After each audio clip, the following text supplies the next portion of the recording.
Akakiiko k'omulamuzi Catherine Bamugemereire kakedde kukunya mubalirizi w'ensimbi za gavumenti Lawrence Semakula ku ssente za Land Fund eziwera ddala obuwumbi 158 ezaabula nga zaali zaakuweebwa bannayuganda abalina abantu abeesenza ku ttaka lyabwe. Semakula ategeezezza akakiiko nti ssente zino zaali za pulojekiti ya kuyambako kakiiko ka by'ettaka aka Uganda Land Commission mu nteekateeka emanyiddwa nga Support Uganda Land Commission. Wabula Minisita Betty Amongi n'abakungu abalala ne bazikukusa nga bazirimbise mu Uganda Land Fund eyali tennaba kutandika kukola mu biseera ebyo yadde etteeka erigiwa olukusa okukola weeriri.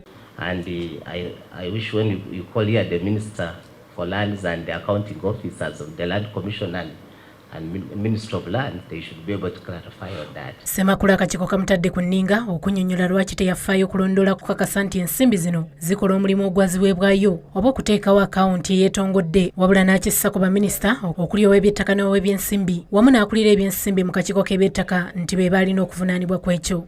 Each of us has their own responsibility. And the onus is real on the accounting officer to ensure that you appropriate monies to the right items or to the right activities under the right headings. That's definitely for the accounting officer.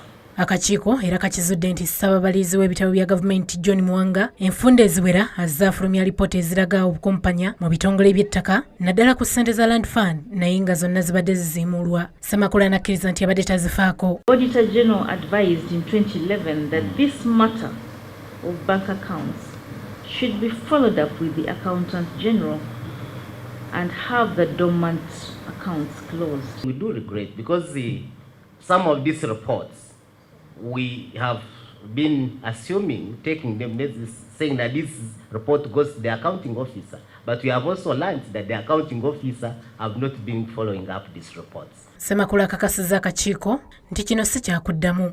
Josephine Namakumbi, Esther Namutamba, NBS Amasengejje.